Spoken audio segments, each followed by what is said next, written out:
Joe Namath is many different things to different people. For the last 4 years, he has been known to most as the unpredictable quarterback of the New York Jets.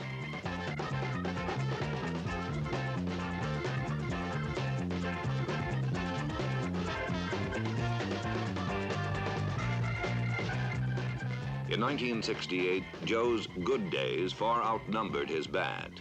With Coach Weeb Eubank's steady guidance, Broadway Joe passed the Jets to 11 victories and the Eastern title of the American Football League. He's a hero, he's a pro, he's a Mr. Something Else, the Broadway Joe. He's a groovy super guy, he can pass a football through one needle's eye. What a feeling, what a sight, when we see that number 12 in green and white. 1, 2, 3, hip, go, go, go! No one else can score like Broadway Joe! As a new idol emerged in New York, an old one was fading in Baltimore. For 11 years, John Unitas had been the quarterback of the Baltimore Colts. He had carried them to 2 championships, and his fluid grace on the football field was all the color he had ever needed to make himself a hero. But last season, with a sore throwing arm, he could do little and was reduced to a bench warmer. Instead of Unitas, the man leading the Colts was Earl Morrall, a gypsy quarterback who had worked without distinction for 4 other teams before coming to Baltimore. But for the Colts, Morrall summoned up all his powers. He summoned up the skills everyone thought he had forgotten. He acquired those he seemed never to have had.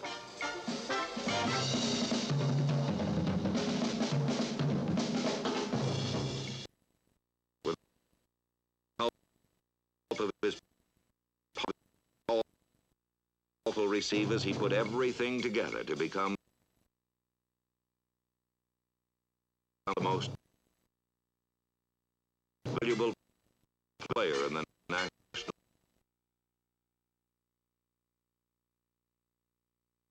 Football League. Morrall's accurate passing put points on the scoreboard. And that is all Coach Don Shula needed, because nobody scored much against the Colts.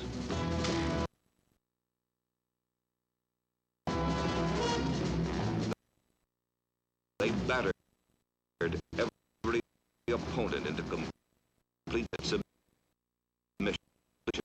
with a defense that tied the all-time league record for the fewest points allowed in a season.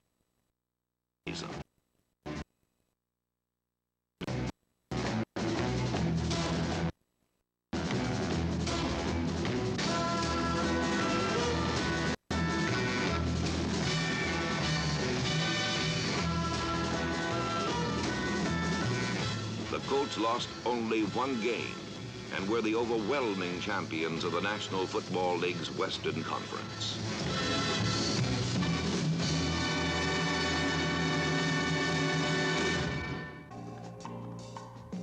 On December 29th at New York Shea Stadium, Joe Namath riddled the Oakland Raiders with 3 touchdown passes and led the Jets to a surprising victory and the championship of the American Football League.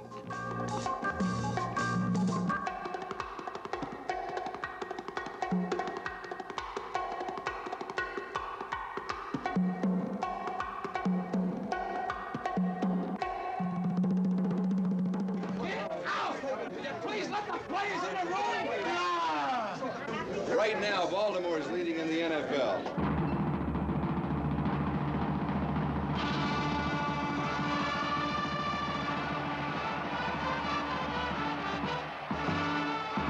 Come on, killer, get him, baby! Sack it to him, Rabbit! Sack it to him! Put the heat on in.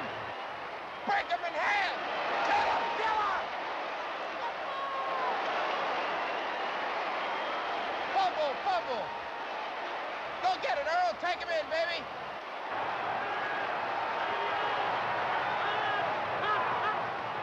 Take him home, Earl. Pick one off! Dig it out, Willie. Dig it out. Dig it out, baby. Let's go, ram it in. Let's go. He's in there.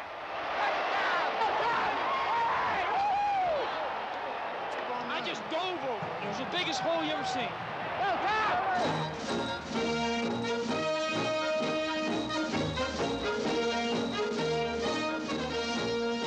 Baltimore's victory over Cleveland in the NFL championship was so impressive that all the men of football were convinced that the mighty Colts would win easily against the young Jets in Miami's Super Bowl. But a relaxed and confident Joe Namath made it clear that in his mind, there was no doubt that the Jets would win. We're a better team than Baltimore, he said. We'll win the Super Bowl. I guarantee it. For the Jets, for the Colts, and certainly for millions of football fans, the worth of Broadway Joe's statements could only be measured on the field of action.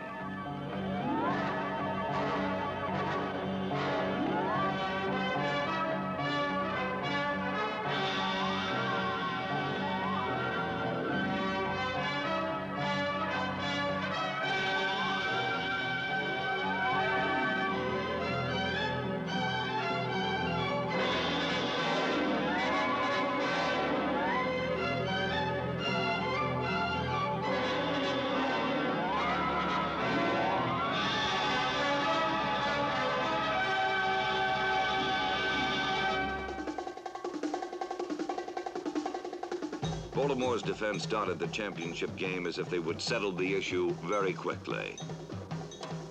They hammered down the New York runners and boxed in Namath's receivers.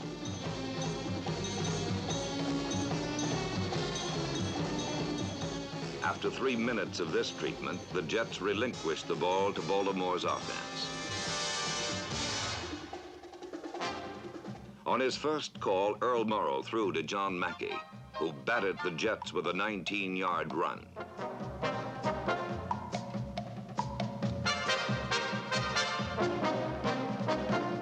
Morrow then turned to his ground game.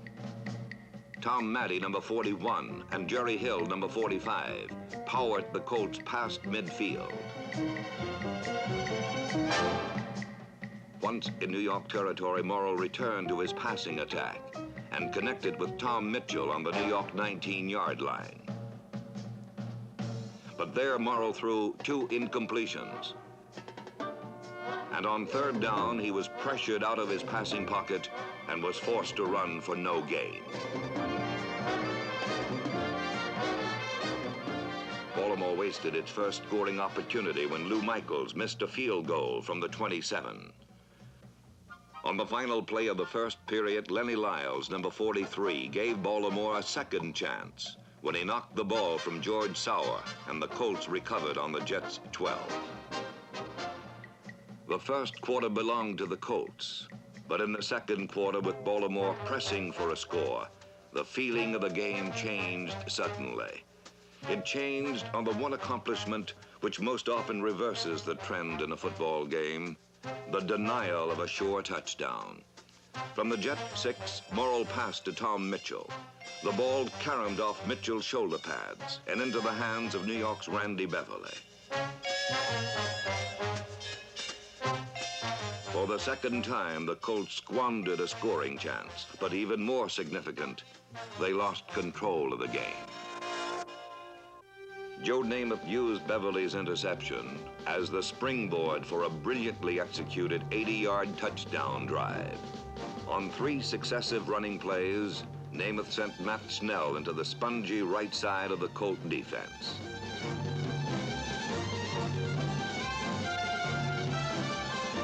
With Baltimore properly concerned with the Jet running attack, Namath went to the air.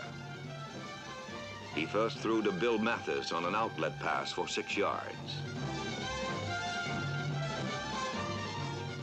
He then connected with split end George Sauer twice, once for 14 yards, and again for 11. Namath's fourth completion, a flare into Snell, moved the Jets to the Colts' 9. From there, Namath went back to the run, and Snell carried twice, scoring the second time from 4 yards out over the sagging right side of the Colt line. The touchdown was vital to the Jets, for it proved that they could move the ball against the powerful Colt defense. With a 7-0 lead, the job now fell to New York's defense.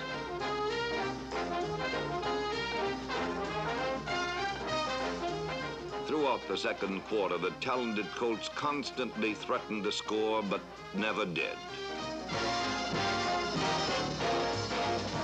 They moved the ball handily, but each time they arrived at the gates of the end zone, the Jets produced a drive-stopping effort.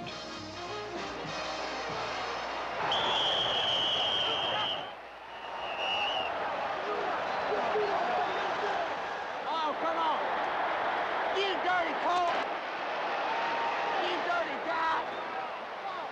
With Baltimore threatening on New York's 15, Johnny Sample intercepted a pass by Earl Morrow. It marked the third time the Jets turned back the Colts inside the 20-yard line. With 25 seconds left in the half, the Colts again penetrated Jet territory.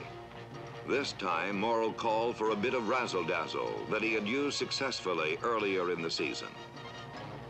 4 months before against the Atlanta Falcons, the play resulted in a touchdown pass from Morrow to flanker Jimmy Orr.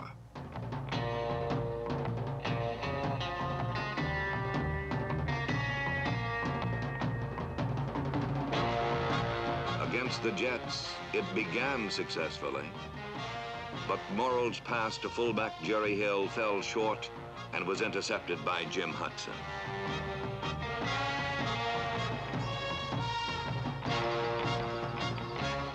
The real tragedy of the play, however, was the fact that Jimmy Orr, the primary receiver, was standing all alone within easy reach of the end zone. Morrow did not see him and threw instead down the middle, where Hudson intercepted.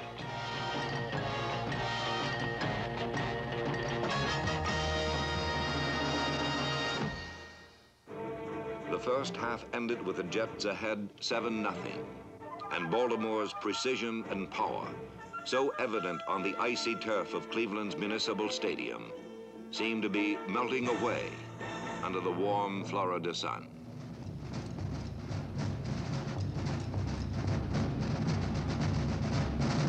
Go get in there, Baltimore! Get it, Baltimore! Let's get on the board, baby! Let's get on the board! On the first play of the second half, Tom Matte fumbled. The Jets recovered, and Jim Turner kicked a field goal to make it 10-0. From then on, the third quarter belonged to New York. Joe Namath manipulated the offense so well that the Jets had possession of the ball for all but 3 minutes of the period.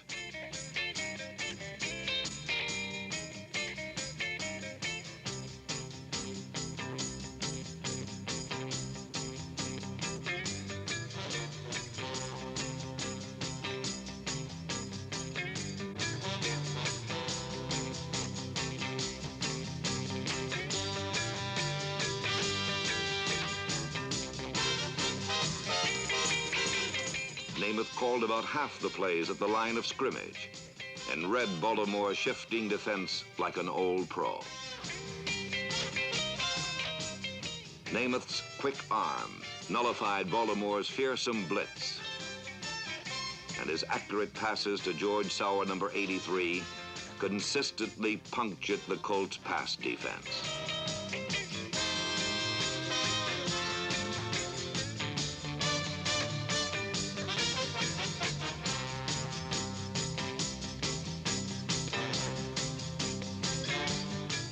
Between passes, Namath continued to punch at the weak right side of the Colt defense with his running backs for small but important gains.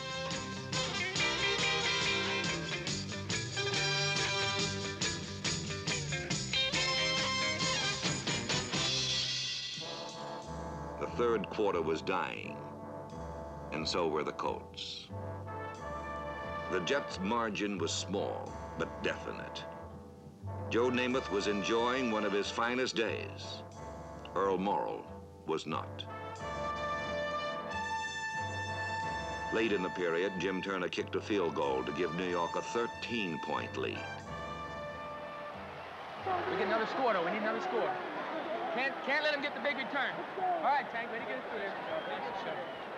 I would have got you in the middle, Tank, but I wanted to go with that 37, see? It doesn't matter. Yeah, that's what I know, but I would have, you know. If it had been the game thing, I might have went that way. A game that was supposed to be a laugh-in for the Colts was now a grim battle for survival.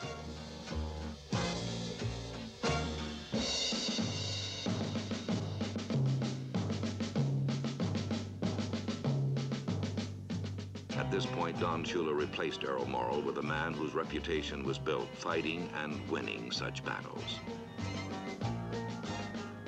With John Unitas, rested Baltimore's only hope of victory.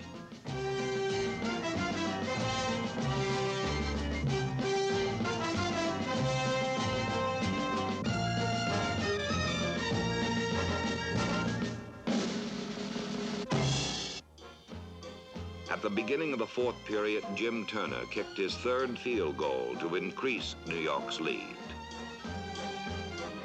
The Colts were 16 points behind in the last period. Similar odds had been conquered before with John Unitas at quarterback. But now, with his famous passing arm no more than a tattered memory, he could offer only a fighting heart and a will to win.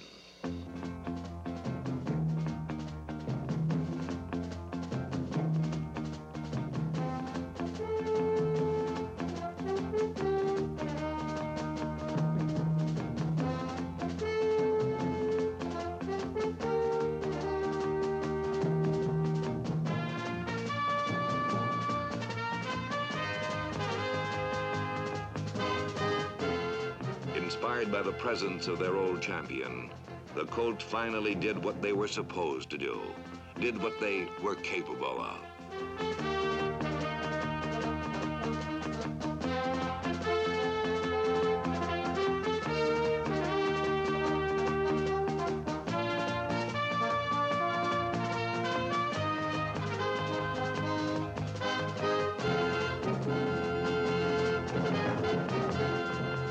But when Baltimore reached the New York 25, Unitas was betrayed by his ailing arm. His pass intended for Jimmy Orr was underthrown, and Randy Beverly made a juggling interception.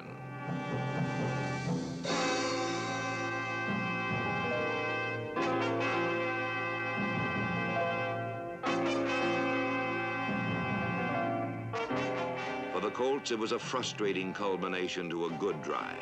But it confirmed the fact that with Unitas at quarterback, sore arm or not, they recaptured the fire and determination that had been their trademark.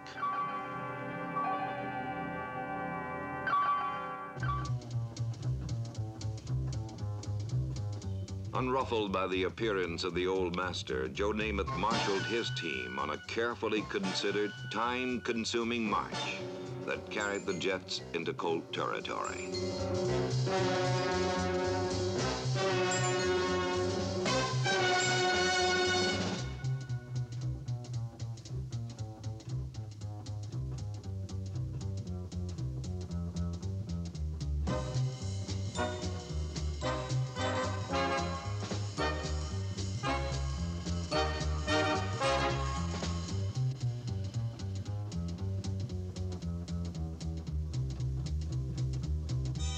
The march stalled at the Colt 35. But with the Jets ahead by 16 points, young Joe Namath was only 7 minutes away from being pro football's championship quarterback.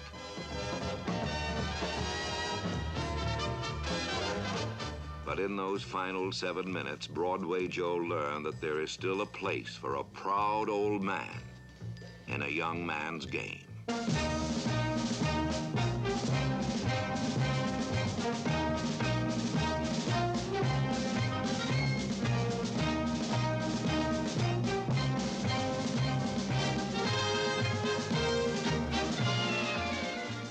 A the darkening field of the Orange Bowl, John Unitas ignored his aching arm and pushed the Baltimore Colts to their first score.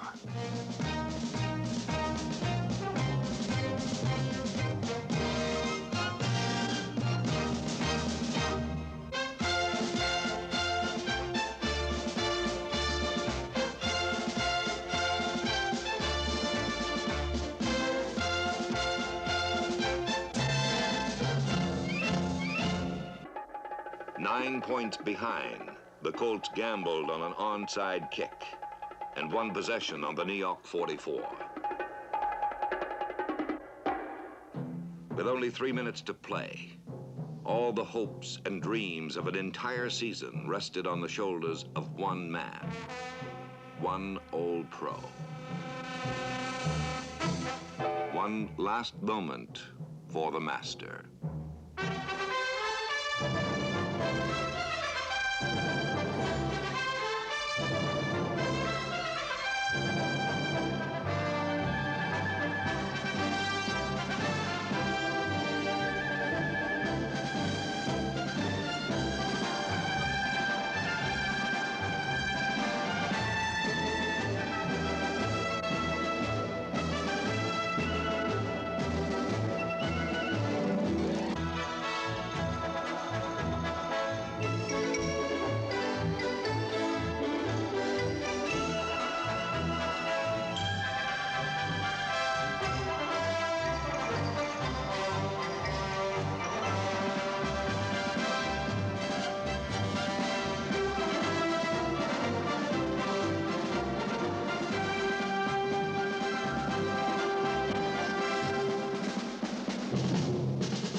Two champions on a Sunday afternoon.